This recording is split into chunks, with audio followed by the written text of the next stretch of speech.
Tout tient dans les trois mots, micro, scierie, local. Scierie, on transforme du bois en planche. Le micro, c'est notre souhait de rester petit.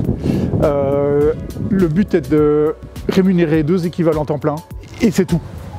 La dimension locale, c'est... Donc on s'approvisionne dans les 25 km. On ne fait pas d'import, on ne fait pas d'export. On traite tout ce qui pousse dans les 25 km. Donc on essaye d'avoir une variété de bois. Dans le Brabant wallon, autour de Bouzeval, on a déjà énormément de forêts. On a suffisamment d'approvisionnement que pour pouvoir tourner toute l'année.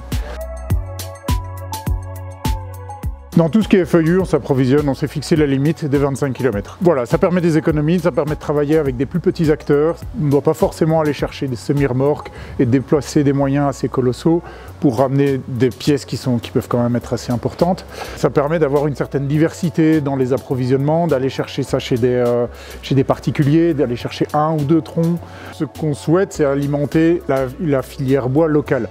Les artisans professionnels, comme les passionnés du bois, on s'identifie comme un commerce local, comme une série de villages, au service de la passion du bois. Dans le fait de répondre à l'appel à projet, il nous a apporté l'exercice de vendre le projet. Le fait d'avoir été lauréat nous a permis d'avoir déjà une première visibilité. Et puis après d'avoir remporté le prix, c'est la reconnaissance de pairs dans le milieu de l'entrepreneuriat du fait que notre projet, il ne fait pas sens que dans notre tête, il fait aussi du sens pour d'autres personnes. Ça, c'est motivant, c'est encourageant.